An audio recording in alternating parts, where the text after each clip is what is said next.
근데 상당히 많이 들을 수 있는데 그거의 조건은 뭐냐면 한 나라라는 거예요. 두 나라를. 그러니까 예를 들면 오늘 여기서 독서 세물교류 운동이 스리랑카에도 짓고 네팔에도 짓고 레소토에도 짓겠다. 그건 안 돼. 네. 그래서 그러면은 독서 세물교류 운동은 스리랑카에만 짓는다. 그렇게 돼야 되는 거야. 그러면 스리랑카는 그 대신에 학교를 하나만 지을 생각하지 않고 4-5개 지을 생각을 해도 되는 거야. 그 다음에 두 번째로 독서 세물교류 운동은 한국에다가 이미 사회적 기업이지만은 한국에다가 별도로 비영리 법인을 갖다가 한 10개든 20개든 만드는 거예요. 그러니까 이미 명단이 다 있으니까 비영리 법인 만드는 게 독서 세물교류 운동으로서 하나도 어려움이 없는 거야. 그래가지고 독서 세물교류 운동 산하에 독립적인 비영리 법인을 10개든지 20개든지 둘 수가 있는 거야. 그러면 그 10개나 20개의 비영리 법인이 전부 학교 신청을 나라 하나씩 정해서 학교 신청을 프로젝트를 내면 되는 거야. 그렇게 하면은 독서 세물교류 운동이 20개 나라에다 학교를 짓겠다. 그것도 이제 가능하다. 그런 얘기입니다. 제가 그거를 조금 전에 시민사회 실장하고 확인을 했더니 시민사회 실장은 독서 세물교류 운동이 그 단체 명단이 뭐 충분히 있으니까 비영리 법인은 10명, 100명의 회원만 있으면 비영리 법인 금방 신청할 수 있거든요. 그래서 각 지역에서 다 비영리 법인 신청하면 된다. 그리고 지역에서 신청하는 비영리 법인은 자가부담이 10%밖에 안 돼요. 10%. 서울이나 서울, 경기도, 인천은 자가부담이 20%인데 경상도든 전라도든 충청도든 서울이 아닌 지역은 비영리 법인 만들면 자가부담 10%. 그러니까 비영리 법인을 갖다가 그냥 막 세물교류를 수십 개를 만들어도 되는 거예요. 나라 하나 도울 때마다 법인 하나씩 만들고. 그거 잠깐 말씀을 더 드릴게요. 예. 비영리 법인 많이 세우는 게 어렵고요. 왜요? 그걸 한번 교육과에 문의해 봐야 되는데 우리 법인이 비영리 법인이고 법인이 또 하나의 비영리 법인 만들려면은 돈과 인력이 꽤 많이 들어가요. 네? 그런데 우리 법인의 지부 형식으로 만드는 게 교육과에서 인정해 주느냐? 예를 들면은 우리 독서세물교류 본부가 있고 서울 지부, 경기 지부, 부산 지부, 지부를 비영리 법인과 동등하게 개별로 가주느냐? 그러면은 가능하고 그렇지 않으면은 우리 법인이 모법인이기 때문에 지부는 법인의 본부를 하나로 봐서 지부에다가 준 것이기 때문에 자본금도 본부의 자본금만 가서 지부를 냈고 지부의 자본금이 들어가지 않았기 때문에 지금은 어떻게 보면 이 초기에 3천만 원 이상의 자본금이 들어가야 돼요. 아니. 비영리 법인에 3천만 원 그런 거 없습니다. 3천만 원 있는 거는 사단법인이 그렇습니다. 비영리 법인은 돈 들어가는 거 없습니다. 그 이제 우리는 비영리 사단법인 공익법인인데 사단법인 공익법인은 돈이 들어가야 되고요. 그 인체가 아니고 그냥 비영리 법인이다 사단법인이 아니다 그런 부분들은 한번 교육과에다가 유권 해석을 해봐야 돼요. 이게 자격이 되는지 그리고 법인의 지부가 할 수가 있다면은 많이 만들어서 비가능하고요. 만약에 그게 안 된다 그러면은 우리 법인 이름으로는 하나밖에 못 하고요. 아니 근데 조금 전에 얘기한 것처럼 비영리 법인을 20개나 30개를 만들어도 아무 상관이 없다니까요. 아니, 돈이 안 들어요. 돈이 안 돈 들어요. 들어가지 괜찮은데 100명 명단만 있으면 돼요. 고익화가 그걸 개별 법인으로 모아주느냐 안 모아주느냐 그거는 개별 법인으로 그렇게 만들라고 저한테 지금 얘기했어요. 그럼 이름을 다르게 해야 되겠죠? 거기다 이름만 다르게. 그것도 새물결 운동 1, 뭐 새물결 운동 2 그렇게 이름을 다르게 예를 그것도 들면 이름이 달라지는 거죠. 새물결 견디지구 대표를 내는데 지금 우리 임 회장님은 예를 들면 저도 지금 세무서에 따로 등록이 되어 있거든요. 네. 그러면은 이것도 하나의 법인으로 인정을 해준다면 문제는 우리는 좀 쉬워요. 예. 근데 각각 독립법인으로 각 지역마다 만들려고 한다면 우리 지부장들이 그런 역할을 해내기가 어렵다는 얘기예요. 회장님 문제는. 독립법이 아니라 비영리법인, 비영리 비영리 법인. 단체 그 단체. 그냥 비영리 그리고 단체를 사업자 만들어. 등록증도 따로 만들고 따로 만들고. 그 대신 중간에 사업자 번호는 82입니다. 그게 비영리라는 번호거든요. 그래서 독립된 걸로 세금 근데 이제 사업자 등록증 네. 달고 받고 하는 거니까 네. 법인이 아니고 근데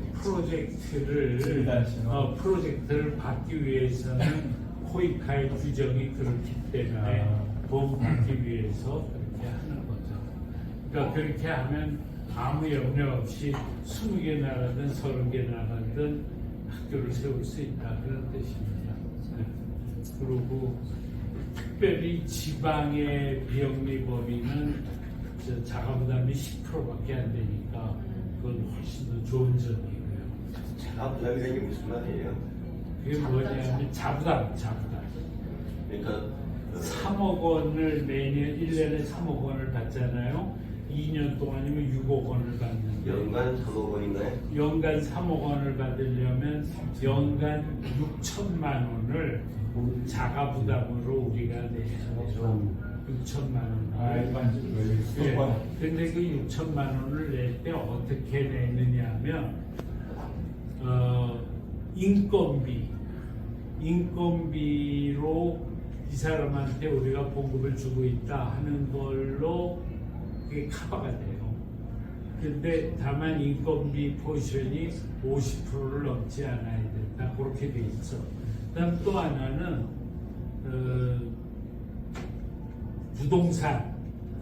부동산도 50%를 넘지 않아야 된다. 그렇게 돼 있어요. 그 다음에 물품으로 대신할 수도 있어요. 그래서 자가부담이라는 게 꼭 돈으로 6천만 원을 내야 되는 게 아니야. 이건 왜 이렇게 됐냐 하면 여태까지 코이카에서 이 많은 NGO들이 자가부담을 하면서 그 6천만 원을 생돈 내가지고 내게 할 낼 대가 없는 거야. 낼 NGO가. 그러니까 이제 피차량의 편법으로 이걸 이렇게 한 거죠. 그러면 우리 선교사들 경우에 그냥 선교사들 선교비 있잖아요. 선교비 오는 거. 그걸 자가부담으로 이렇게 바꿔치기 하면 돼요. 그래서 자가부담이라는 게 우리한테 별 부담이 안 돼요. 그런 말씀이에요. 그 다음에 이제 프로그램을 하려면 부동산이 필요하잖아요. 집도 필요하고 차도 필요하고 땅도 필요하고 그러면 그것도 자가부담으로 내놓으면 되는 거예요. 그러니까 그래서 자가부담 별로 걱정을 알아야 돼요. 네. 모든 국가에서는 자부담을 통장에다 입금을 시키기를 원하거든요. 근데 이제 우리가 예고된 인력비를 충당하겠다는 건데 실제 운영에서 그게 융통성에 들어가는 부분이고 실제 국가기관에서 사업할 때는 자부담의 범위를 통장에다 입금을 시키는 근거를 가지고 예산 지원해 주는데 그건 아니고 아니에요. 이제 우리가 앞으로 우리가 지원을 받게 되면은 지원받을 금액 범위 내에서 갖고 있을 부동산, 동산 또는 채용할 인력비를 계산해가지고 인건비 등등 그걸 계산해가지고 20% 잡아주면은 예산에 들어간다는 얘기잖아요. 예. 내년 우리가 올해 OK가 나면 내년 1월에 계약을 맺는데 그거를 확인하는 건 내년 여름쯤 돼요. 내년 여름까지 그것만 딱 갖춰주면 돈은 그냥 넘어가는 거야. 이것도 이제 교육과 담당자하고 확인해봐야 될 거예요. 예. 우리는 국가 사업을 많이 해봐서 그러는데 다 요거를 그렇게 하기 때문에 여기는 NGO들을 이해한다고 하지만 오늘 얘기하는 걸 들어보니까 엄청 다른 것보다도 까다롭고 복잡하고 힘들어요. 진입이 좀 어렵거든요. 그래서 과연 하나하나 체크해가지고 되는지 여부를 실무자가 오늘 말했던 이런 실무자들한테 체크해서 확인을 받아야 진행되지 않겠다. 나중에 잘했다가 한 가지 무너지면은 많이 힘들릴 수가 있으니까요. 그리고 저희 법인은 이제 올해 처음 하는 거니까 진입형이 되거든요. 진입형이 되고 2개까지 함께 세우기 운동이 가능한데 목사님 말씀 들어보니까 한 나라에 여러 개 들어가는 가능하다. 근데 3억 원어치는 학교 세우는데 3억 원은 다 써도 거기가 해서 목사님 말씀처럼 우리가 저는 이제 네팔에 있습니다. 네팔에 지원을 받았다. 근데 그 받은 거를 여러 학교를 짓는 거 이거는 불가능해요. 한 학교를 지원하거든요. 아니요. 아니 여러 개 해도 아무 상관이 없어요. 왜 그래요? 왜 불가능해요? 그거를 허락을 안 정도가 했어요. 안 된다. 되고, 아니, 그리고 중요한 그거는 건 학교를 세우는 오프라인의 공간이 중요한 게 아니라 지속 가능하도록 프로그램의 질이라든가 교육 콘텐츠, 교사 연수부터 이게 더 중요하죠. 그래서 이제 학교 짓는 거에 대해서는 그 음홍길 씨의 그 휴먼 재단이 네팔에 학교를 짓거든요. 그걸 코이카 지원을 받아서 하나씩 지어 나갑니다 지금.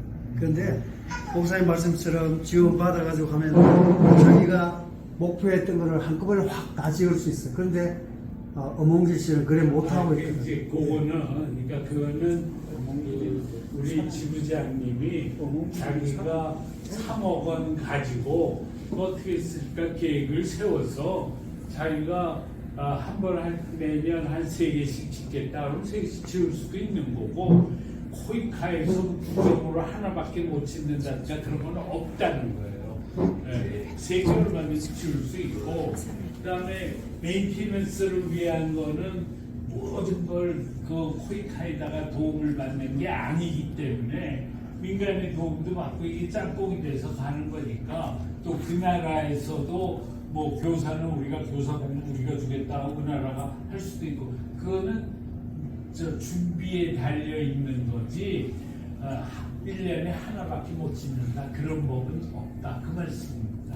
일단은 네. 저희는 그 톡방에서 소통하시는 것처럼 원하시는 곳을 일단은 해주시면 저희가 내부 검토하고 서류도 좀 준비하고 또 컨설팅도 받아가면서 고민을 해볼게요. 그리고 이번 분야는 또 저희는 또 잘 모르는 거라서 그래서 아마 오늘 농어촌 분야 쪽도 하셨으니까 그쪽도 고민하실 텐데 근데 교육 분야 같은 경우에는 톡방에서 올려주신 분이 저희는 한 곳 정도가 있으시다고 들었어요. 그래서 한 곳이든 몇 곳이든 하여튼 고민을 좀 해서 거기에서 언제까지 좀 올려주세요 해서 그래서 거기 불러오신 곳이랑 같이 그러면 이제 현장에 대한 서베이도 되게 중요할 것 같고요. 저희가 저희 나름대로 리서치도 해보겠지만 현장이랑 같이 하면서 서류 준비하고 이렇게 하면서 예, 요 전번에는 저희가 처음에는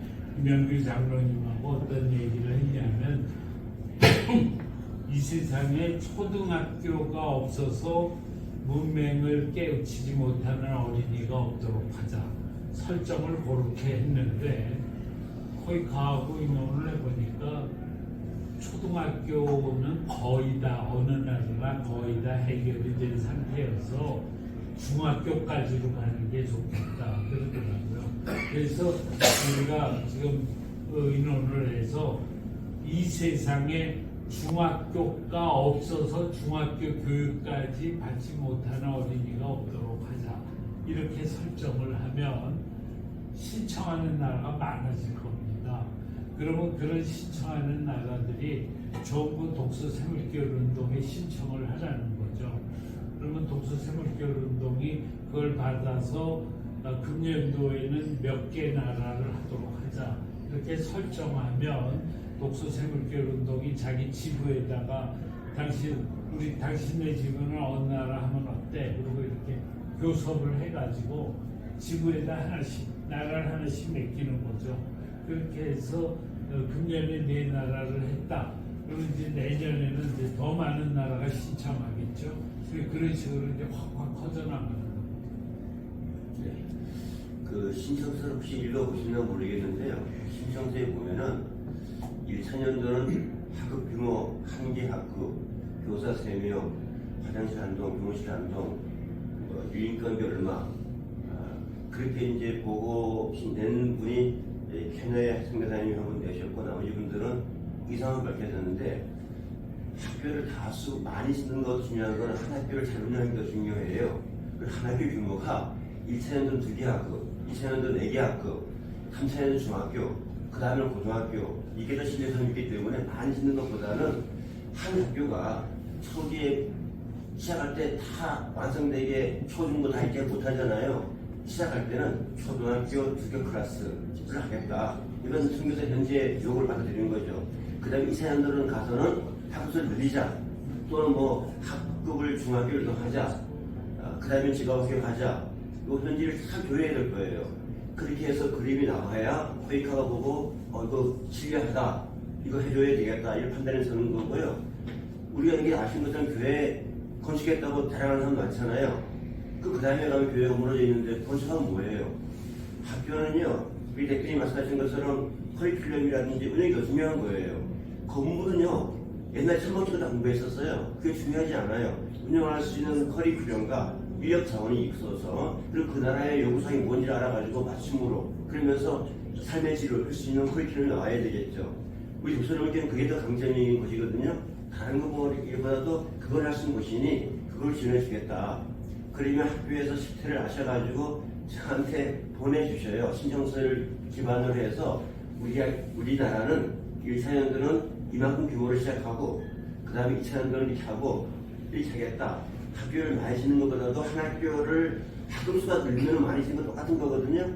그런 개념. 그리고 교육의 질은 교사의 질을 못한다. 교육이 교사가 중요한 거예요. 양질의 교사 확보하기 위한 자구적인 부분은 필요하고 우리가 이제 시니어 일자리로 팀하신 분들을 가서 교육 현장에서 협력교사가 가능할 거다. 그런 부분들까지 면밀하게 검토를 해야 되고 그 과정 속에서 이 교육과 담당자하고 면밀하게 아마 업무 협의를 해가지고 틀을 나와야 될 거예요. 먼저는 오늘 여러분들 있는 곳에서 현재 학교의 그 요청이 어떠한 상황인지 그래서 그거를 오늘 잠깐 말씀을 좀 해주시고 또 공유하고 그리고 개인적인 내용들의 페이퍼 작업은 개인으로 보내주시면은 저희들이 실질적으로는 동시다발로 10개 나라의 지원이 가능하다. 이거 사실 장담 못하는 일이거든요. 우리 법인은 그게 목적인 곳이 아니기 때문에 그런 부분들을 이제 검토를 해봐야 되고 이제 논의를 좀 해볼 거예요. 예를 들면은 우리가 첫 해부터 그 남아공에 학교를 세워주겠다 약속을 드릴 수는 없을 거예요. 그러나 스리랑카는 어쩌면 가능할 수도 모르겠다 이런 마음이 들어요. 그래서 가능한 범위 내에서 코이카의 신뢰를 얻는 과정 속에서 해줘야 독서를 학교 지금 가보니까 잘하더라. 그럼 2차년도는 우리가 그 다음에는 먼 곳에까지 가자. 이렇게 단계적으로 먼 진법으로 가야 되지 않겠나. 그 과정에 필요한 정보는 여러분들이 각 현지의 사정들을 좀 주셔요. 그럼 그걸 바탕으로 우리가 페이퍼 작업할 수 있을 거거든요. 그래서 제가 보니까 페이퍼 작업할 게 엄청 많아요. 그래서 여러분들 함께 협력해서 작업을 좀 해야 되겠다. 그리고 한 분이 주신 걸 보니까요. 학교 짓는데 건축비가 한 2천만 원. 건축비가 2천만 원이면요. 운영비가 2천만 원 들어가요. 그래서 그걸 고려하셔가지고 학교를 그러면 2개 학급을 짓는데 2천만 원이면요. 4개 학급을 지금 4천만 원이 될 수가 있거든요. 그래서 그런 부분들 면밀히 좀 작업하는 것은 처음 하는 일이어가지고 우리가 이제 좀 진행해 보려고 그리고요. 혹시 학교 건축을 짓는 게 아니고 우리는 프로그램만 원해. 이미 이제 그 기반 다닌 곳에서는 커리큘럼이라든지 인적 자원이 더 필요할 수 있거든요. 사실 학교에 천막 하나 짓고 공부했던 시절 다닌다 그러면은 아이들 모여라 그러면은 지금 계시는 곳에서도 그게 가능하지 않겠나. 그러면은 혹시 학교 소기에 투트랙을 하나는 건물 짓는 것까지 가고 하나는 커리큘럼이라든지 인력 자원에 대한 것만 해주세요. 그럼 그것도 또 논의해가지고 필요한 곳에 보낼 수 있지 않겠나. 그럼 그 과정에서 시니어 봉사단의 목사님 말씀은 한 1000불 정도 코이카가 지원해준다고 그러는데 오늘 그 얘기를 오늘 못 들었거든요.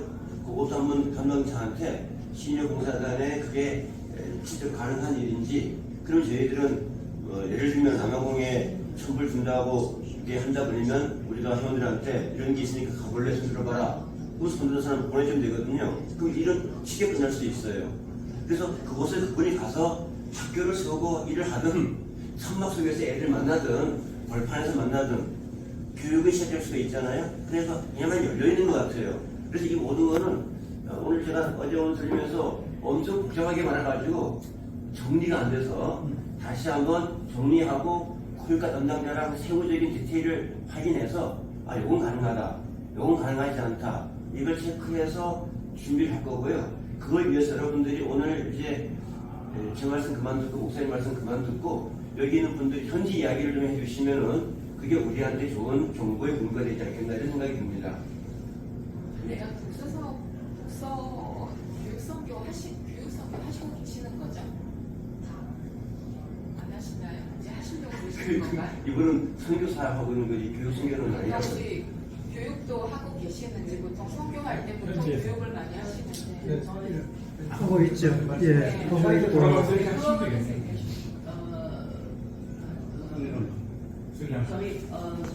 저희가 사용하고 있는 지역에 이제 그 지역은 그 동네가 2만 명 정도가 살고 있는데 그 동네 하나가 2만 명 정도. 그래요? 근데 그러시네요.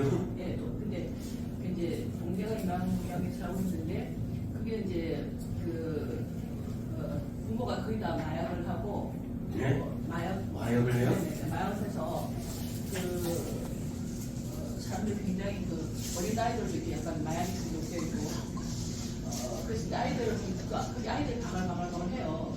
한데 한번 저희가 사용하면 500명씩 모였는데 아이들 사실 한 800명이고 한 1000명이 될 거예요. 근데 그 아이들이 사실 스리랑카에서는 학교 의무적으로 학교 가야 되거든요. 가야 되고 의무교육으로? 의무교육 가야 되는데 안 가요. 거의 안 가고 그리고 이제 모임하면 이제 약간 그 부모의 영향, 그 지역 영향을 이렇게 받아가지고 애들이 약간 정신적으로 약간 분열 상태. 그래서 이제 무슨 삶에도 애들이 이제 그 보험을 지르거든요. 그래서 집단 보험을 지르는 거 보면서 그게 제가 한 20년간 그 안에 들어가서 한 7년간 살았는데 지금은 사실은 보험이 많이 들어가기 때문에 옛날 같지는 않아요. 굉장히 좋은데 그 지역 사람들은 절대 밖에 안 나가고 학교 가게 돼도 그냥 거의 안 가고 그냥 갔다가 빠진 상태예요. 그래서 제가 거기에 있는 학교를 선택했다는 생각이 들고 거기 학교에 지원하고 싶은 게 그 학교 커리큘럼을 이 아이들이 약간 정신적으로 좀 약간 문제가 있기 때문에 일반 프로그램을 커리큘럼 하면 안 되고 특수 프로그램 커리큘럼을 네, 그게 좀 필요한 것 같아요. 그러면 지금 그 초등학교가 의무교육이에요? 초등학교, 중에 중학교까지. 네. 근데 얘네들이 의무교육이 있음에도 불구하고 돈이 없는 것도 아닌데 학교를 안 온다. 근데 그거는 마약적인 개념이 있고 돈도 사실 없어요. 국가가 그거를 어떻게 포장할 수 없는 게 네. 없죠. 그러면 스리랑카의 어느 지역에 이제 맞닥불리 안에 있는 사미프라. 맞닥불리아라는 큰 이제 콜럼버스 15, 콜럼버가 1, 2, 15, 15까지 있는데 15 안에 그 한 15가 굉장히 큰 구가 지역, 그러니까 서대 동부 이렇게. 근데 그 안에 있는 한 동네인데 거기가 좀 인구밀도 높고 맞닥불리 전체적으로 인구밀도 높은데 거기는 이제 학교가 필요하다는 제 의견이고요. 나는 제가 그런 생각하는 게 이제 스리랑카 어떤 생각을 했냐면은 이제 학교가 이제 그 국가가 막기 너무 가난해지니까 아이들이 이제 그때도 아까 그 강의자님께서도 그 말씀하셨는데 이제 그 학교 이제 어려워지니까 새끼 먹던 아이들이 두끼 먹고 두끼 먹던 아이들이 3끼 먹게 되는 이런 국가적인 상황이 온 거예요. 그러니까 물론 잘 사는 사람도 굉장히 아직도 잘 사는데 그러나 굉장히 많은 퍼센트 이제 아이들이 한 끼, 두 끼 먹는 아이들이 많은 거예요. 근데 그게 보여지지도 않는데 실제 안에 들어가면 그런 애들이 너무 많은 거예요. 근데 그 애들이 이제 집 안에 애가 3명이 있으면 이제 학교 갈 필요 없어요. 그러면 이제 애 2명, 1명은 가요. 번갈아 가면서 일주일에 번갈아 가면서 학교를 가요. 그래서 제가 뭘 했냐면은 1일 학교를 제가 이제 시작을 했죠. 10개 지역에.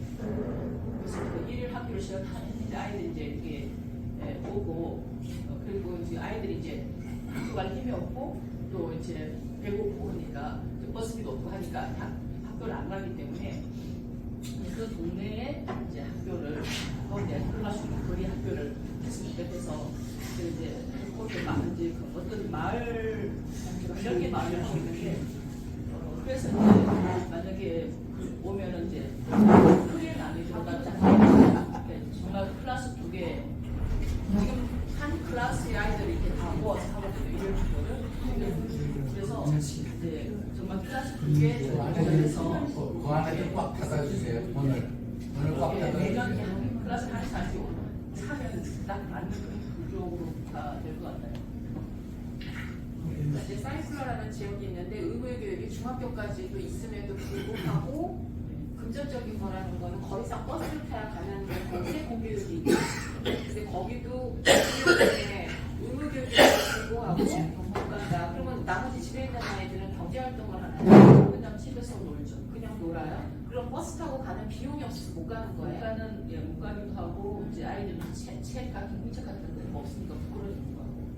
버스 학교부터 시작해서 런치를 싸갈 수 없으니까 또 부끄러워서 못 가고. 네. 근데 아이들 2명, 3명이서 이제 분갈하면서 학교하는 그런 현상이 돈벌이 하는 건 안 하고 있었는데 애들이 돈벌이 돈벌이는 안 하고 아이들이 그냥 집에서 있어요.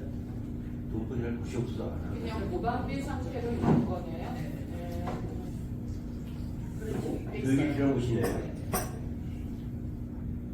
내가 정확하게 뭐지만 알고 있는 대로 도미니카 정말 하면 도미니카 공화국의 그 산토 도밍고가 이제 수도인데 수도 옆에 여기 난지도처럼 쓰레기산이 있어요.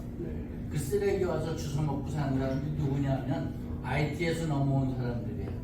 이 사람들은 신분이 없으니까 사실 학교를 가고 싶어도 못 가요. 또 지금 말씀하신 대로 거기 이렇게 그 학교가 있어서 고속도로가 있어서 그거를 한참을 보러 가야지 되는데 그러니까 이제 거기에다가 이제 학교를 줘주고 싶다고 그러는 게 그 사람들을 위해서 그러니까 그 사람들은 사실 도미니카 사람들이 아니니까 공교육 혜택을 제대로 못 받고 있고 그렇겠죠. 네. 그러니까 IT 난민. 그래서 IT 난민이라고 볼 수 있는 거죠. 네. 그들 학교가 필요하다. 그렇죠. 근데 도미니카 정부에서는 전혀 그 사람들에 대해서 신경 안 쓸 거 아니에요. 뭐 전혀 신경을 안 쓰는 거지만 이제 그 지금 거기서 이제 서로 교섭을 하고 노력은 하고 있는데 또 필요로서 있는 거죠. 그래서 이제 그 학교 이제 버스 구입을 해서 이제 그 사람들을 뽑아다 주는 것도 연구를 하고 여러 가지 방향을 모색을 하고 있지만 사실 거기다 절 줄 수 있으면 그리고 이제 좀 선생님 공급이 되고 하면은 가장 바람직한 거예요. 학교 기반은 초등, 중등을 얘기하시는 거 초등학교. 네, 초등학교. 초등학교. 네.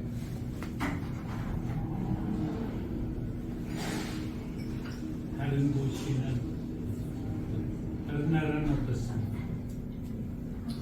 저희는 뭐 이렇게 구추하는데요. 구추하나 학교나 이런 그 교육 시스템이나 이런 모든 것들은 다 잘 돼 있습니다. 그래서 학교 지원에 대한 그런 계획은 되고 저희 사역 가운데 방과후 스쿨을 하고 있습니다. 그런데 동네 아이들이 중학교를 졸업을 하고 이제 고등학교를 가야 되는데 실학이 너무 떨어지는 거죠. 공부를 안 하니까. 공부를 제대로 안 하니까 그게 이제 고민입니다. 그래서 방과후 스쿨을 시작을 했는데 이제 우리 선생님들, 은퇴하신 선생님들이 이제 그런 그 방과후 스쿨을 이렇게 교사로서 오셔서 이렇게 하실 수 있는 그런 기회나 이런 것들이 충분히 이렇게 좋은 그런 결실로 내줄 수 있지 않겠습니까? 그러니까 거기는 이제 본체하는 학교 설립이 아니라 학교 설립 아니고 거기에 있는 교육 콘텐츠를 가지고 교사들 가가지고 수업을 해줄 수 있는 그런 학력 저하도 향상시키고 네. 시간 애들의 교육을 시킬 수 있으면 어쩌면 삶도 중요할 수 있죠. 학교 세우는 어려움 없이 바로 가서 교육 활동할 수가 있겠네요. 저기 언어는 영어로 가능합니다. 레소토.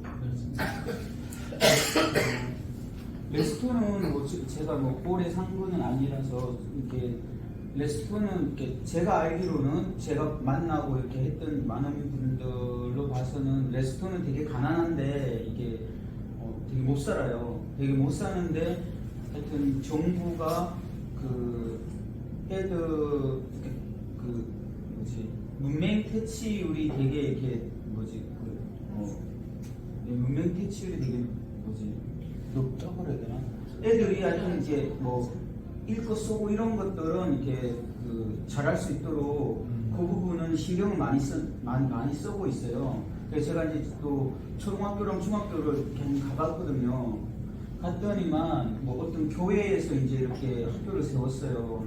근데 학교 안에 딱 들어갔더니만 책도 없고, 그러니까 수준이 그냥 너무 낮아요. 이제 그게 가장 큰 문제고, 이렇게 가난한 아프리카는 대부분 다 그래요. 그러니까 어느 정도냐면 다른 얘기를 한번 해볼게요. 토고가 레소토가 되게 가난해요. 근데 그러니까 서부 아프리카 토고도 되게 가난하거든요. 그러니까 예전에 이제 한 7년 전에 우리가 토고를 가려고 이제 거기서 선교를 하려고 갔더니만 그러니까 우리 애들을 토고에 있는 현지 학교를 보내려고 한번 가봐서 이렇게 리서치를 다 했는데 고등학교 1, 2학년 정도 수준이 한국의 초등학교 2학년 정도 수준도 안 되는 거예요.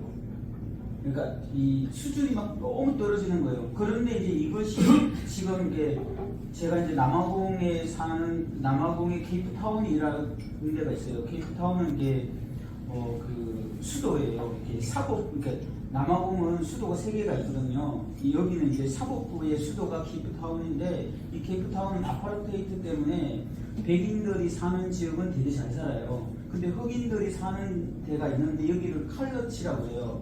여기는 100만 명 정도가 살아요. 근데 거기는 이제 다 그 양철 지붕 알죠? 양철 지붕, 조그마한 양철 지붕에 한 6, 7 정도의 그 가족들이 살아요. 되게 많이 놓고 하는데, 그러니까 수준이 너무 떨어지는 거죠. 왜냐하면 이제 이게 학교도 어떤 길을 제가 이제 가다가 딱 보니까 이쪽 옆에는 백인들이 다니는 학교가 있고, 뭐 이렇게 그 미식축구장도 있고 뭐도 있는데, 다양한 활동들을 다 해요. 그런데 거기서 한 200m 딱 떨어진 곳에 이제 흑인들이 사는 현지인 학교 있잖아요. 거기에는 그냥 아무것도 없는 거예요. 그러니까 교육 수준 자체가 다 떨어지는 거죠. 그러니까 그게 지금 남아공의 엄청난 그 문제예요. 그래서 이렇게 제가 아는 애도 어떻게든지 고등학교, 그러니까 이 나라는 제일 중요한 게 고등학교를 졸업하면 우리나라는 고등학교를 들어가는 다 졸업장을 다 받잖아요. 근데 이제 남아공은 그런 게 아니라 초등학교, 중학교 나오고 고등학교에 졸업장을 따려면 시험을 쳐야 돼요. 근데 그 시험에 이 흑인 애들은 거의 한 50%, 60% 정도가 통과를 못 하는 거예요. 이거를 통과를 못하면 이제 졸업을 해서 이제 돈 벌러 가잖아요. 직장 잡을 데가 없는 거예요. 그러니까 대학교를 나와도 직장을 못 잡는데 고등학교도 안 나오면 직장을 잡을 수가 없어요. 그래서 대부분 다 그냥 집에서 대부분 다 놀아요. 약간 이제 이것이 굉장히 심각한데 더 심각한 거는 그 초등학교 아이들의 그 칼같이 이런 지역이 100만 명 정도 사는 이런 지역이 케이프타운에도 있는데 뭐 요하네스버그뿐 아니라 그런 지역이 한 4-5군데 정도 돼요. 그래서 이제 어느 정도 되냐 한 40가정 정도가 그러니까 한 가정당 한 6-7명이 산다고 했잖아요. 40가정이 하나의 그냥 공동 화장실이 있는 정도예요. 그런데 이제 거기에는 이렇게 뭐 마약부터 시작해가지고 마약, 매출 이런 것들 깽단이 그냥 자동적으로 다 있어요. 이게 얽힌 게 100만 명이 군집에 있는데 이게 각 코사족, 줄루족이 다 같이 섞여서 있으니까 자기네들끼리 뭐 그래서 이게 남아공은 하루에 70명이 죽어요. 초기 작업. 예, 총기상으로. 그게 이제 이 남아공의 현실이거든요. 그래서 지금 이제 한 가지는 이제 어떤 애들은 이제 다른 지역인데 이제 한국 선교사가 사역을 하는데 여기는 저쪽이 되게 취약한 거예요. 뭐냐면 이게 초등학교 들어가기 직전에 이렇게 우리나라로 말하면 이렇게 몬테소리 같은 약간 그런 부분들에서 이렇게 애들이 그냥 그러니까 선생님이 그냥 애들을 그냥 다 방치를 하는 거예요. 그러니까 우리나라처럼 예를 들어 몬테소리에 이런 이렇게 지원이 과정했다는 얘기죠. 그런 여러 가지들을 해서 이렇게 게임도 해주고 뭐도 이렇게 하면 애들이 이건 지금 다 흑인들 대상으로 하는 건데 그런 식으로 해주면 애들의 지능이 되게 좋아지는데 그냥 아이들을 그냥 학교에 보내면 선생님은 유치원 선생님도 제대로 없지만 그 선생님 그냥 니네끼리 하고 싶은 대로 그냥 해 이러면 자기네들끼리 그냥 놀고 그게 그냥 끝인 거예요. 교육이 안 돼요. 교과서는 있어요. 교과서는 있는데 제가 양육하는 애 하나도 이렇게 한 3번, 4번 정도를 고등학교 시험을 쳐가지고 그래서 합격을 했어요. 그것도 제가 이렇게 달달이 한국 돈으로 한 7만, 8만 원을 계속적으로 지원을 해줘서 3년 만에 얘가 졸업을 한 거예요. 그런데 왜 졸업을 못했냐? 제가 그렇게도 이렇게 챙겨주고도 했는데도 그러니까 거기는 이제 시험이 이렇게 우리나라처럼 수능이 하루 만에 치는 게 아니라 한 달, 2달 정도를 시험을 계속 쳐요. 이렇게 그런데 전기가 안 들어오는 거예요. 그러니까 지금은 저희 집도 마찬가지인데요. 일주일에 한 3번, 4번 정도는 한 4시간, 5시간 정도가 전기가 안 들어와요. 그게 그냥 이렇게 자연스러운 거예요. 우리가 사는 지역보다 아무리 잘 사는 지역도 남아공은 그냥 이제 로드 쉐딩이라고 해가지고 전기가 안 들어오는 거예요. 그런데 이제 흑인 지역이나 이런 데는 더 안 들어오는 거죠. 그것도 이제 시간을 더 많이 늘어요. 잘 사는 지역은 예를 들어서 2시간 전기가 안 들어오면 못 사는 지역은 하루 한 8시간 정도나 이제 칼로치나 이런 데는 그게 안 들어오는 거예요. 그러니까 어두컴컴하니까 공부를 할 수 없다는 거예요. 그런데 얘만 못하는 게 아니라 그 주변의 애들도 다 같이 그냥 수준이 다 같이 떨어져 있으니까 도울 길이 없어요. 그런 부분들이 있어서. 그래서 그런데 이제 지금 아까 여기 정성용 선교사도 이제 이쪽도 이렇게 칼러치 지역이 너무 위험한 지역이 있고 거기에서 그래도 조금 이렇게 안전한 지역이 있어요. 근데 이 칼러치 이쪽 지역은 백인들은 남아공의 백인들은 들어가질 않아요. 왜냐면 거기 들어가면 총 맞아 죽거든요. 그래서 백인들은 평생에 태어나도 이 칼러치 지역에 못 들어가요. 그런데 이제 한국 선교사들은 들어가요. 저도 들어가고 한국 선교사들은 이제 이들 흑인들이랑 어느 정도 이제 친해지고 하니까 이제 이들이랑 같이 들어가기도 하고 이렇게 해서 이제 우리는 그래도 이렇게 들어갈 수 있고 일반 사람들은 그냥 못 들어가요. 그러니까 들어갈 시도조차도 안 하고 선교사들은 이제 우리가 그들의 영혼을 사랑하고 이들을 도와주고 이렇게 하니까 들어갈 수 있는 이제 공간이 생긴 거고 일반 사람들은 이렇게 들어갈 아무런 이유도 없고 들어가면 그냥 너무 위험해요. 그런데 이제 이 정성경 선교사님도 이제 이번에 요청을 했어요. 근데 이제 그런 지역에서는 이제 학교가 필요하다라고 하니까 이게 약간 비슷한 어떤 것들이 있겠죠. 근데 이제 거기도 남아공도 마찬가지예요. 애들이 마약도 어릴 때부터 시작해서 마약, 에이즈 이런 것들이 엄청 심각하거든요. 그러니까 이제 이런 상황이 이제 대부분 다 있고, 그러니까 학교를 안 가는 것들이 이제 비일비재한 거죠. 그나마 걔네들이 한국의 선교사를 만나면 그래도 축복받은 거죠. 그런 아이들은 이것이 이게 현실이에요. 그래서 보면 각 국가와 저기가 그 수련가라고 그러잖아요. 못 사는 사람들이 모여 사는 데를 옛날에 우리 중계천 판자천다가 성명제 갔다 그런 식으로 그런 동네들은 사실은 어디나 있다시피 해요. 많이. 미국도 있어요. 미국도 있죠, 당연히. 근데 이제 선교사님들이 섬기는 곳은 다 그런 데로 가시는 거잖아요. 주로 그런 데로 많이 가시는 거죠. 찾아가셔서. 나중에 그 남아공에 그 계시잖아요. 네네. 근데 아까 목사님 얘기할 때 레스토는 이게 설명해 드릴게요. 이 남아프리카 공화국이 한국의 10배 정도 돼요. 근데 이제 전 세계에 설명해 드릴게요. 이 남아공 안에 에스와틴이라고 하는 옛날에 스와질랜드 들어갔죠. 네. 스와질랜드가 나라가 하나 있어요. 네. 예, 예. 그리고 레스토가 하나가 있어요. 지금 나오는 것 같은데. 그래서 이제 뭐냐면 여기는 남아공 땅이에요. 근데 이제 레스토는 이 산이 한 뭐 3,700m 정도 돼요. 거기에 이제 이렇게 국경을 지나서, 그러니까 이 남아공 땅 안에 레스토가 있잖아요. 이 에스와틴도 이렇게 있어요. 여기에서 이제 어느 정도 조금 들어가면 일반 사람들이 살고 이 레스토 사람들이 살아요. 이제 독립국가예요. 이게 브릿지라고 해서 이제 국경을 지나서 이태리 안에 뭐 바티칸이 네. 있는 시기에 네.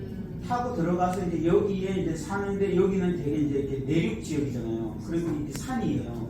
그러니까 이제 여기에서 농사 짓는 것도 어느 정도 한정이 되어 있는데 이런 상황에 나라가 있는 거예요. 여기도 이런 사람이 나라 있고 이런 데는 전 세계 3개국밖에 없어요. 그 나라 이름이 뭐 레스토예요. 레스토 왕국. 그러니까 남아공이 아니고요. 나라가 있어요. 별도의 나라가 예, 별도의 나라가 있어요. 그건 남아공이라고 하면 안 되잖아요. 그러니까 레스토인 거죠. 아니 그거는 저희가 인터넷 쪽에서 구해볼게요. 네. 그리고 여기가 에스와틴인데 그래서 이제 뭐가 문제가 있냐면 일단은 바닷가가 없잖아요. 바닷가가 없으니까 남아공은 바닷가가 많잖아요. 바닷가가 많으니까 한국에서 어떤 물건을 보내면 이게 항구에 도착해요. 그러면 항구에서 여러 가지 뭐 관세라든지 이런 식으로 해낼 수 있는데 레스토는 어떤 문제가 있냐면 그러니까 이게 남아공의 바닷가로 왔어요. 그래서 여기에서 관세를 해결해야 되고 다시 또 차를 몰고 가가지고 레스토 국경에 들어가가지고 다시 여기서 관세를 또 해결을 해야 돼요. 그러니까 가난할 수밖에 없는 이제 상황이고 이제 농사 짓는 걸로 치면 여기에서는 이제 농사를 지어서 이 물건을 이렇게 남아공에 팔면 좀 비싸게 팔 수 있는 좋은 부분들은 있죠. 그런데 여기는 이제 또 뭐가 있냐면 산사태가 많이 일어나요. 비가 막 엄청나게 많이 와가지고 이렇게 골짜기가 막 파이고 이렇게 해서 농사가 잘 안 될 수도 있기도 있는데, 그러니까 학생들도 보면 이제 좋은 학교에 많이, 그러니까 여기는 교육을 이 대통령이 이 왕이 영국에서 이렇게 뭐 박사학위도 받아가지고 와가지고 여기 왕을 해서 그래도 나름대로 이렇게 교육을 이렇게 시키는데 막 이게 되게 가난함에도 불구하고 교육은 시켜요. 그런데 아까 이야기했던 게 제가 이제 직접 가가지고 동영상도 찍고 이렇게 했는데 교실 안에 그냥 칠판 하나 딱 있고 학생들이 한 40명, 50명 있는데 교복 같은 건 다 입고 있어요. 교회에서 지원했는지 그건 모르겠는데 다 입고 있는데 선생이 없고 가르치는 공책이나 이런 것들도 그냥 교육제도 그냥 없고 교육 자료나 이런 것들도 아무것도 없이 그냥 선생님 한 분만 바라보고 있는데 그 선생님도 그냥 흑인 선생님이니까 그냥 흑인 선생님도 제가 오고 보니까 여기도 구멍이 뻥뻥 나 있고 여기도 이렇게 있으니까 선생님도 이렇게 슬래퍼 이렇게 덜덜 끌고 와가지고 우리가 딱 가니까 이제 저랑 이제 어떤 백인이 같이 갔더니만 와서 뭐 하고 싶은 말 다 하시라고. 그러니까 이제 이 나랑 같이 갔던 백인이 옛날에 거기에서 이제 선교를 했었어요. 그래서 레스토는 영어를 안 쓰거든요.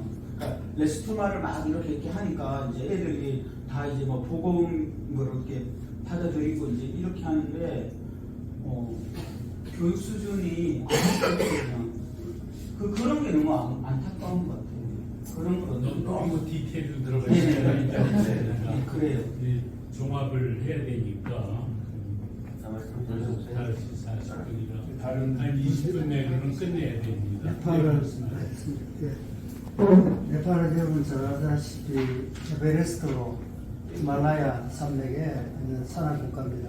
그리고 네팔은 부족 국가로 이루어진 나라예요. 어느 학자들이 분류한 그 부족이 127개 부족이 있습니다. 그 중에 대표적인 부족이 50개고 나머지 이제 부족들이 있는데 저는 이제 거기서 부족 사역을 합니다. 산지족 그리고 인도 접경에 있는 부족인데 그 부족 중에 하나가 이 126개 부족 중에 하나인 그 무사흐 부족이라는 부족이 있습니다. 이 무사흐 부족은 인도 동북쪽하고 네팔 국경과 이렇게 겸한 그 지역에 주로 많이 분포되어 있습니다. 그런데 이 무사흐 부족은 평야지대에 살고 있습니다. 살고 있지만 이들이 그 덜지를 먹는다고 해가지고 이제 네팔 말로 쥐는 무사라 그래요. 그래서 이제 쥐를 먹는다고 해서 무사흐 부족이라고 불러요.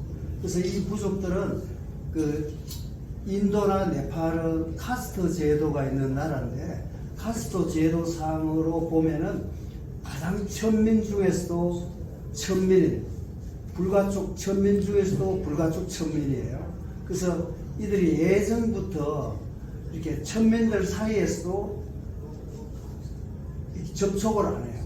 그 요즘은 그래도 많이 좋아져서 그 규제를 많이 풀고 나라에서 행정 제도를 개선하고 했지만 이 아이들을 학교를 못 오게 해요. 접촉하면 부정타니까.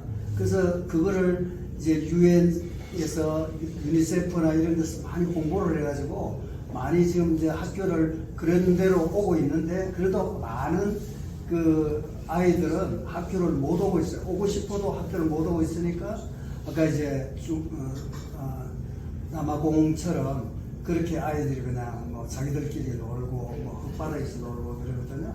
그러는데 이제 유엔 기구에서도 이 무사흐 부족을 어떻게 좀 양지 쪽으로 데려오려고 그 움막집을 다 헐고 새로 이렇게 연립주택처럼 지어주고 있거든요.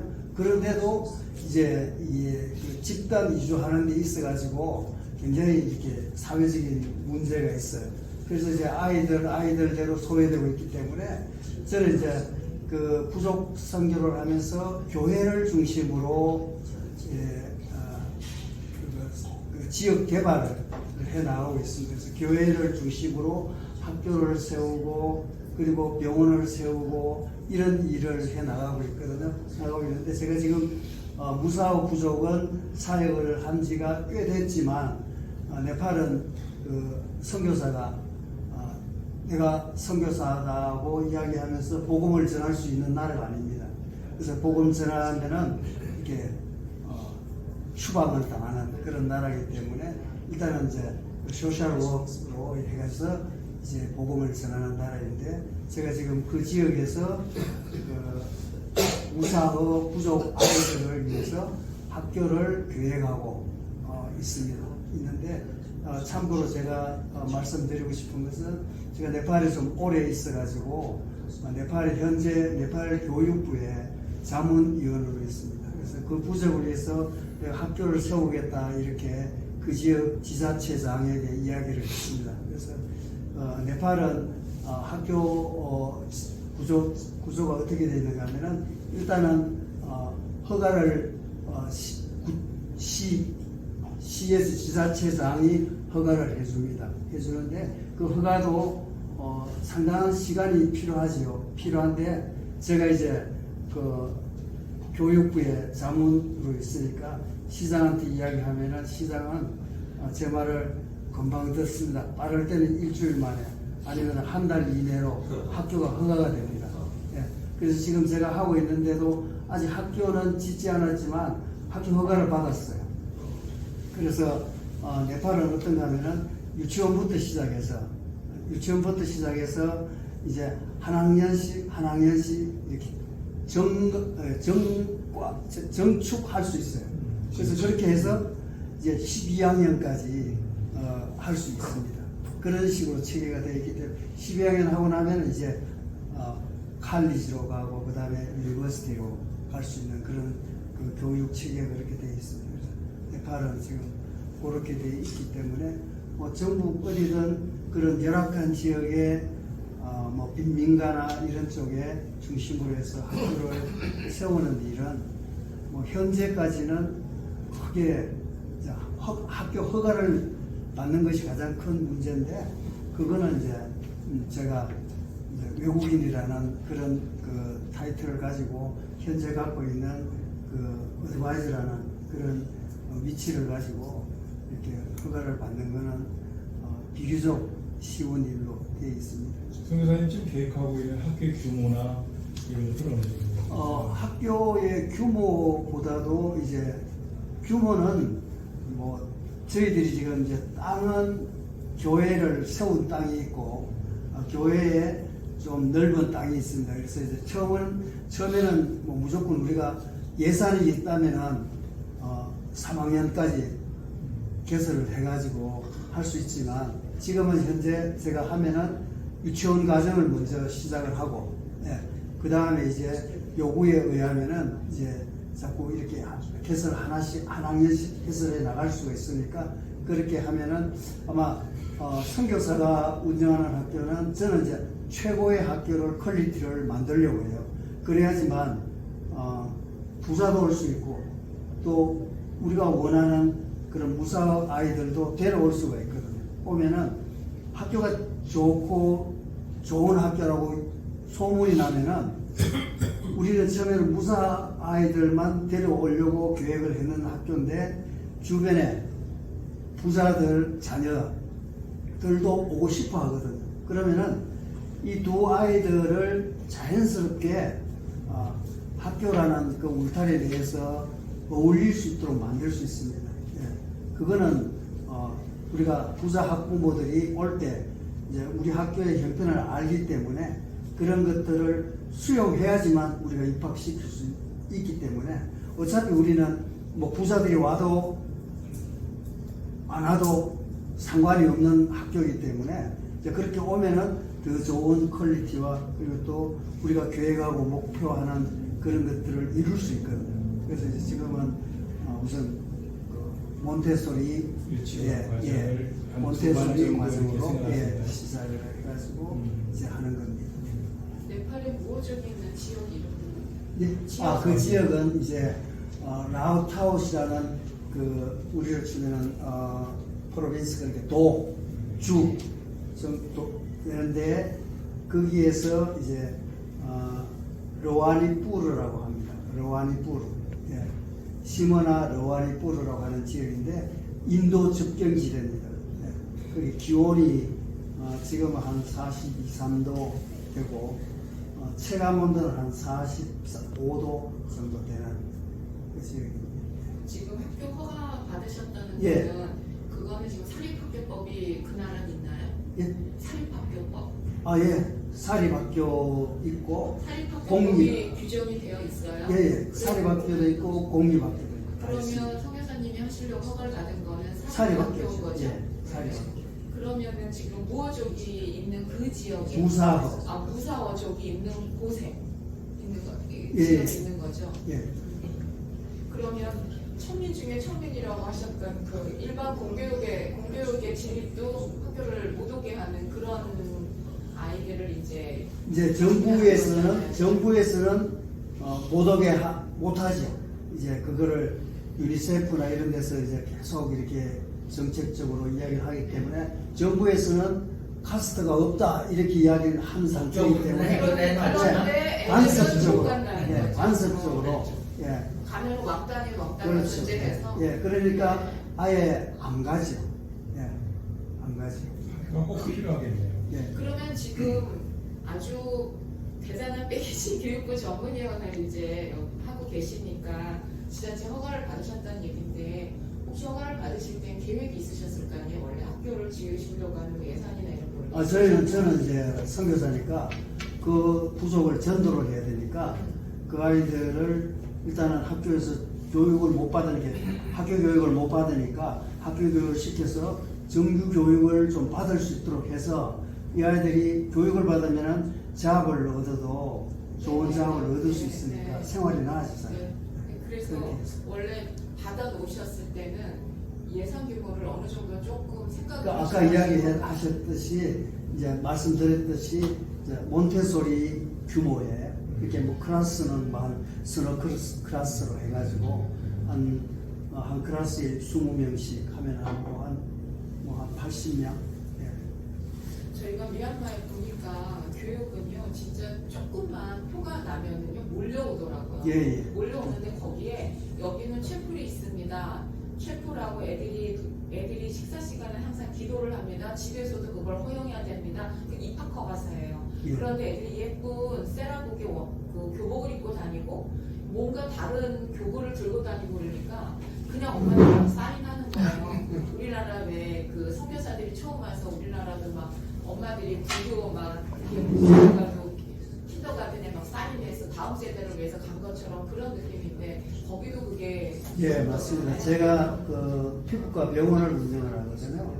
처음에 우리 직원들을 뽑을 때 지금 저희들 직원들이 한 26명 정도 되는데 뽑을 때 우리 병원은 기독교 백그라운드를 가지고 있기 때문에 아침에 30분 일찍 출근해서 예배를 드려야 된다 다 각서를 받았어요. 받고 하다가 제가 이제 비즈니스 에이즈 미션에 대해서 그 부분을 접하고부터는 이게 그 각서를 받고 예배에 참여시키는 것이 그게 안 맞더라고요. 그래서 제가 어느 날 우리 직원들 다 불러놓고 오늘부터 우리 병원은 예배를 드리지 않는다 선포를 했어요. 선포하고 그 대신에 점심시간 후에 내가 1시간을 준다. 그때 자발적으로 예배 드릴 수 있는 사람은 식당에서 예배를 드려도 된다고 했어요. 그리고 그 전까지 우리 교회 목회자를 데려와서 예배 시간이라고 30분 전에 예배를 다 무조건 의무적으로 예배를 드리게 했거든요. 했는데 그 후로는 내가 한 명도 예배를 안 드리겠지 했거든요. 그러나 목회자도 오지 마라 그랬어요. 근데 지금까지 하루도 안 빠지고 직원들이 자체적으로 내가 안 가도 자체적으로 돌아가면서 성경을 읽고 기도하면서 찬양 부르고 예배를 계속까지 지금까지 이어와요.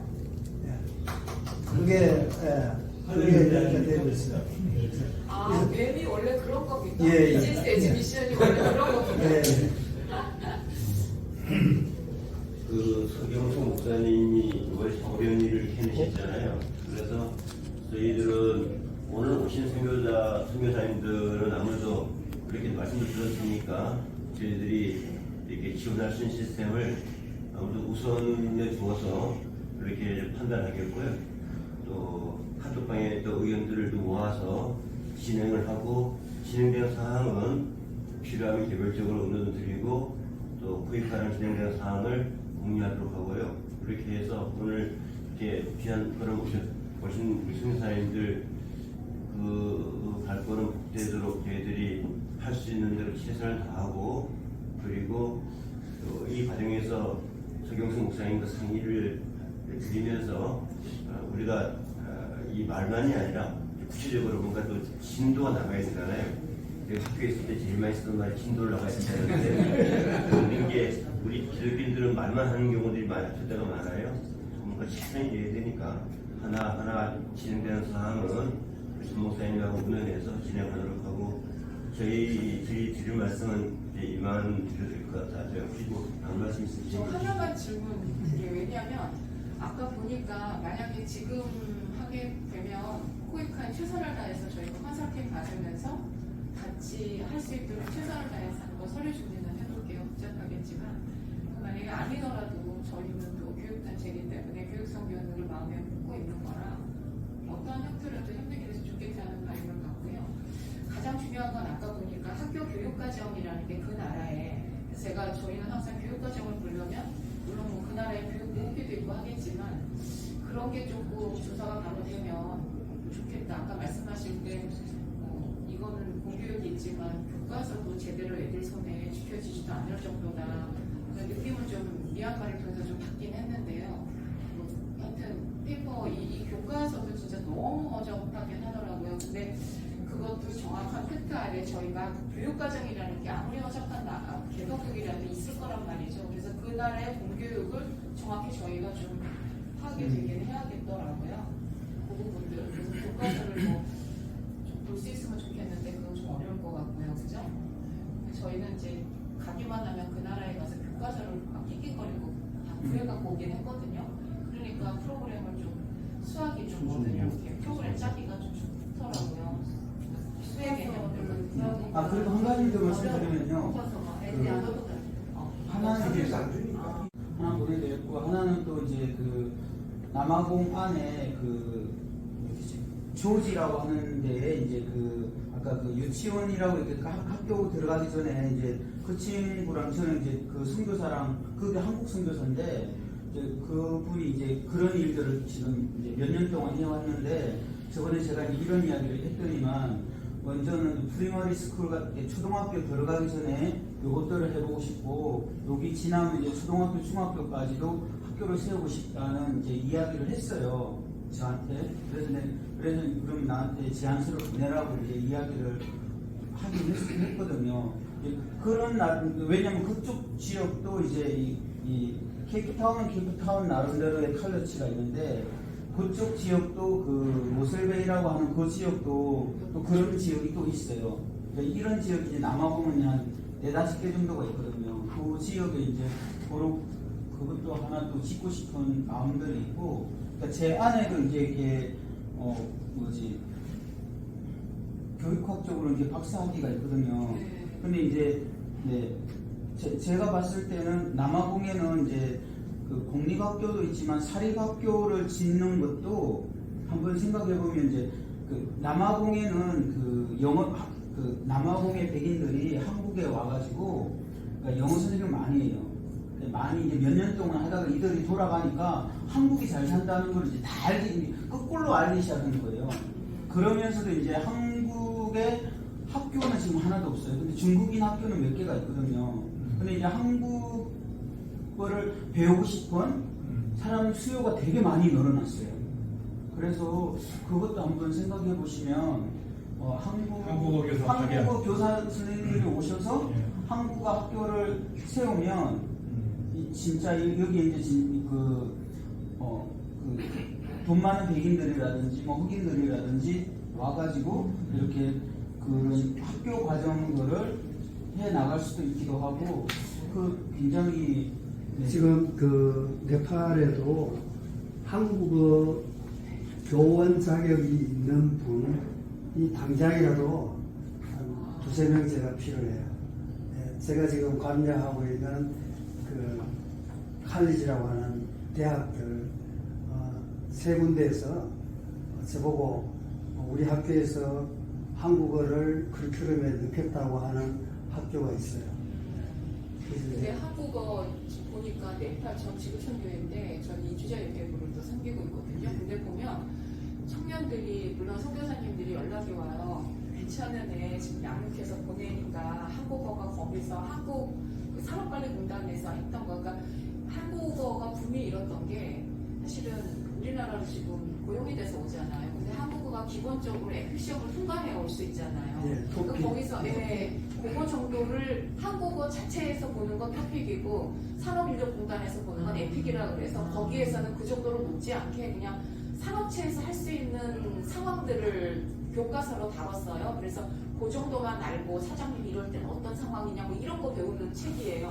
거기에서 산업체에 근무할 수 있는 친구들을 해서 보낸단 말이에요. 네팔 친구들도 몇 명이 와요.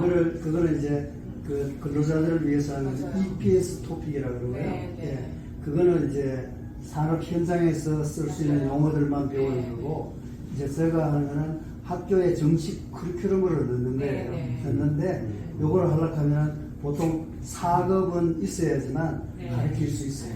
그래서 이제 그런 분들이 있으면은 아니면은 거기에 시니어 성장국에도 그 시니어 교원 학교 그래서 교원 과정 여기 있지 않습니까?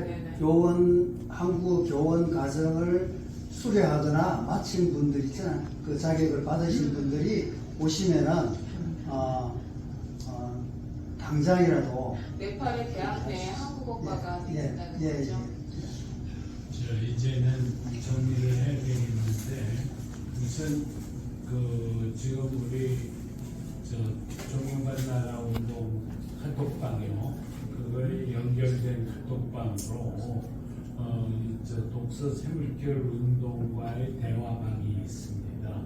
거기에 두 분 대표님이 들어가 있고 여러분들이 거기서 대화를 나누고 있는데 이렇게 전체 방에다가 요청을 해가지고 초등학교, 중학교를 세우기를 원하는 사람들은 전부 이쪽 방에 들어가서 얘기를 나누기 바랍니다. 하고 권면을 해서 앞으로 거기서 계속 얘기가 되는 게 좋겠다. 그게 첫 번째 드리고 싶은 말씀이고요. 그러니까 오늘 여기서 나온 이야기는 여러분들이 확실하게 다시 한번 거기서 분명하게 해주시기 바랍니다. 예를 들면 스리랑카는 학교 세워달라는 요구는 없는 거죠. 학교가 필요하다는 말씀. 필요하다고 그랬어요. 네, 그러면 거기서 확실하게 소통을 하시고 네팔은 확실하게 말씀하셨고 지금 레소토도 지금 필요하다고 지금 말씀하시고 계시죠. 그럼 벌써 세 나라가 된 거예요. 그러면 우선 남아공안의 조지.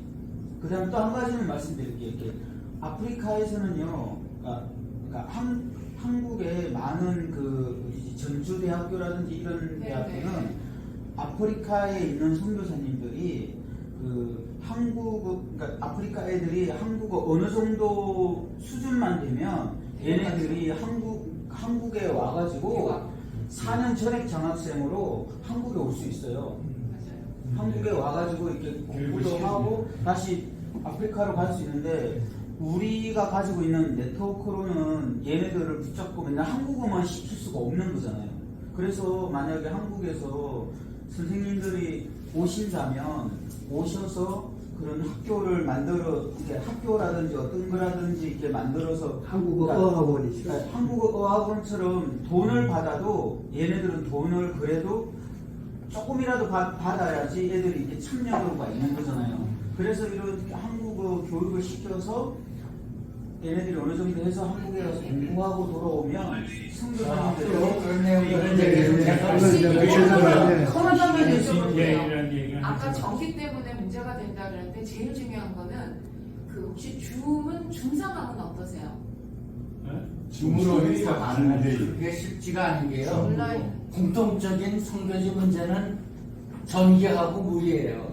전기가 없으면 인터넷이 줌 안 되죠. 세계에서 최고인데 우리는 비교가 되는데 일반 그 가난한 그 칼리처에 있는 애들은 내가 물어봤어요. 몇 줌 명만 보고 갈 수 있는 되는 영상은 거니까 안 돼요. 네팔은 줌이 어떠세요? 간단하게라도. 학교에서는 괜찮아요. 할 수 있을 왜냐하면은 거가 됩니다. 그 거의 다 안내를 네팔은 영어도 하는 되고, 경우가 있는데 예, 영어도 있으니까 되고, 영어도 얼마든지 화상회의 시기 바랍니다. 들어오잖아. 저는 들어오는데 이 흑인 애들은 이게 안 학생들 돼요. 상대로 중국을 할 애들이 질문은 아니고 되는 공간으로 와서 소통을 하면 어떨까요? 교육도 그렇게도 가능할 것 같은데. 한 가지 질문 혹시 네. 책도 지원을 하는가요? 저희가 사실은 파일 같은 경우에 하게 되면 그래서 제가 여쭤보고 싶었던 게 줌이 되나요? 라고 여쭤봤고 만약에 집단 공간이 가능한 교회든 어디가 있다면 또 하나는 그러면 이제 원격으로도 가능할 수 있고 또 하나는 저희가 파일을 드리면 만약에 수학 같은 경우에는 셈 도구나 이런 게 있어서 읽고 셈하고 해서 셈이 기본적으로 되면 수학에 우리나라가 교재가 정말 좋거든요. 시청각 쉽고 교재죠? 재미있게 할 수 있는 거 그런 것들이 네트워크가 되는 게 되게 많아요. 그래서 제가 지금 인터넷이나 이런 상황들이 됩니까? 라고 여쭤본 거고요. 프린트가 혹시 된다고 하면 저희가 파일로 드리면 프린트 정도는 해서 쓰실 수 있는지 왜냐하면 저희가 그때 책이랑 도구를 한번 보내봤더니 항구에서 도착했는데 중간에서 분실이 되고 어디에 찾을 수도 없어요. 그래서 저희가 정말 낭패를 지겨서 이게 물량으로 왔다 갔다 하는 건 불가능하겠다. 선교사님 직접 들고 가니까 모르지만 USB에 담아서 오면은 그 랩탑으로 해가지고 프로젝트로 해가지고도 할 수 있습니다. 그거야 뭐 파일로 저희가 뭐 메일로도 드릴 수는 있는 거고요. 그렇게 띄워서 보실 수 있다면은 그거 괜찮고 만약에 뭐 교구 같은 경우에는 수교구 같은 게 몇 개가 있어요. 그러면 한국 애들도 사칙 연산할 때 시간 많이 걸리지 않고 수학을 기본적으로 셈이 돼야지 그 다음 진도가 나가잖아요. 근데 그런 게 굉장히 잘 돼 있습니다. 그래서 이런 것들은 선교사님들하고는 직접 이메일 같은 네, 거 맞아요. 그래서 가능하실 것 여러분들은 또 아까 질문 그 지금 책도 지원이 됩니까? 근데 드릴 수 있겠지만 그걸 어떻게 아니 그 책이 이제 한글은 안 되고 네. 영어 책. 그러니까 이제 그게 PDF 파일로 해서 갈 수도 있고 아니면 USB로 이제 가서 하면 현지에서 아니 그렇게 쓸 이제 수도 있고 제가 이야기하는 방법은 있는데 영어 책인데 뭐 어른들이 다 볼 수 있는 책들 이런 책도 저희가 아이들부터 말씀드리면요, 예. 영어책 지원 불가능하고요. 아니, 한국책도 가능하고 그림책. 요즘에 이제 그 그림책은 다 국어가 다 볼 수 있잖아요. 그림 볼 수 있다 보니. 그러니까 우리가 갖고 있는 영어책은 없어서 못 드리고 없고요.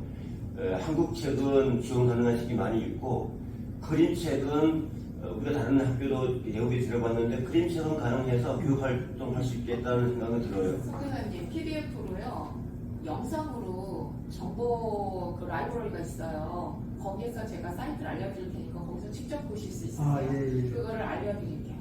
네. 저기 이제 정리를 해야 되겠는데 6시 10분 전입니다. 이제 정리를 해야 되겠는데요. 요번에 코이카의 교육 활동을 보니까요. 코이카의 교육 사업이 문제가 심각합니다. 뭐냐면 우선순위라는 게 없어요. 그냥 모든 교육에 관한 거에 대한 모든 결정은 다 NGO가 하게 했어요. 그러니까 NGO가 올망졸망 자기가 필요한 거를 프로젝트를 제안만 하면 거기 뭐 복잡한 조건들 그것만 갖추면은 그냥 다 되게 돼 있는 거예요. 이건 근본적으로 잘못됐거든요. 코이카는 어떻게 해야 되느냐면 전 세계 중학교 교육을 받지 못하는 학생들이 없도록 해야 되겠다. 이런 거를 최우선적인 프라이어리티로 놓고 이거를 하겠다는 NGO는 왕창 가점을 줘가지고 그걸로 돈이 쓰여지도록 하고 이렇게 교육 사업에 우선순위가 있어야 되는데 그게 코이카에는 없습니다. 그래서 앞으로 저희는 코이카에는 모든 사업의 우선순위라는 게 없다는 거가 가장 큰 문제다. 예를 들면 농어촌 프로젝트 그러면 지금은 소득적 농사 증액 증대를 위해서 농기계 배분이 가장 중요하다. 우선순위가 그렇게 돼야 되는데 그런 게 없는 거예요. 그 다음에 가장 중요한 거는 또 뭐냐면 아파도 치료받지 못하는 사람이 없도록 하기 위해서 각 나라에 종합병원 세우는 게 가장 중요하다. 이런 우선순위가 지금 이 코이카에는 없는 겁니다. 그리고 올망졸망만 하고 있는 거예요. 그래서 우리는 전 세계 중학교 교육을 받지 못하는 학생들은 없도록 하자 하는 데다가 우리가 포커스를 맞추면서 그리고 그 교육의 질을 높이는 거를 프로젝트로 만들기가 참 어렵습니다. 이 중학교 세우는 거 그러면 눈에 확 띄는 거니까 그거에 대해서는 점수가 올라갈 텐데 교육의 질 높이는 거 이러면 이게 복잡해지는 거예요. 그래서 중학교 세우는 것부터 먼저 해놓고 거기에 합쳐서 교육의 질을 높이는 걸 거기다가 붙여가지고 가는 게 좋다는 겁니다. 그런데 지금 한 나라당 2년 동안 6억이 지원될 수가 있습니다. 6억이. 그런데 지금 여기에서 스리랑카, 네팔, 레소토 이 세 나라만 하더라도 독서 새물결 운동이 혼자서 세 나라를 못합니다. 여기가 셋으로 프로젝트 3개를 각각 내야 돼요. 나라별로. 그래서 나라별로 내는 거를 독서 새물결 운동의 지부 이름으로 낼 수 있는지를 물어보고 만약 그게 안 되면 지역별로 비영리법인 만들어가지고 거기가 각각 프로젝트를 내야 돼요. 근데 프로젝트를 내면은 2년 동안 6억의 돈이 들어갑니다. 이게 엄청난 돈입니다. 근데 학교 하나 세우는 비용은 3천만 원이면 끝이 끝나거든요. 물론 메인테넌스 생각하면 거기에 뭐 한 2천만 원 더 들어가겠지만 그래봤자 5천만 원밖에 안 되는 거예요. 그래서 이 6억이라는 돈은 엄청난 돈이기 때문에 학교 하나만 세우는 거 하기에는 너무 아깝고 적어도 한 4-5개 학교까지도 세울 수가 있다는 겁니다. 그러니까 기왕에 지금 만약에 독서 샘물결 운동에서 결정하기를 레소토, 네팔, 스리랑카 이렇게 3나라를 이쪽에서 지원하겠다고 결정을 하면 여러분들은 3억 합쳐서 6억 원의 규모가 될 만한 아주 대담하고 훌륭한 프로젝트를 기획을 해서 독서 샘물결에 줘야 된다는 겁니다. 그래서 여기 코이카에서 그걸 보고 야 멋있다 하고 판단할 수가 있어야 됩니다. 6억이나 주는데 조그만한 학교에다가 뭐 클래스 2개 붙인 조그만한 학교만 세운다 그러면 그건 안 되는 겁니다. 이거는 돈 낭비다. 6억을 받아서 그것만 하면 어떡하느냐 이렇게 되는 거죠. 그러니까 그렇게 대담한 플랜을 세우고 그 부분에 관해서는 독서 샘물결 운동하고 계속 의논을 해주시기 바랍니다. 저희 본부는 이 교육 문제에 관해서는 전적으로 독서 샘물결에 모든 걸 의존하고 우리는 그냥 관여하지 않는 게 옳다. 오늘까지 이렇게 여러분들과 연결되는 것으로 그래서 앞으로 우리 존경받는 나라의 교육 사업은 전적으로 독서 샘물결에다가 전적으로 일인한다. 그리고 우리는 그냥 구경만 한다. 그 말씀을 드리겠습니다. 그리고 오늘 점심에는 우리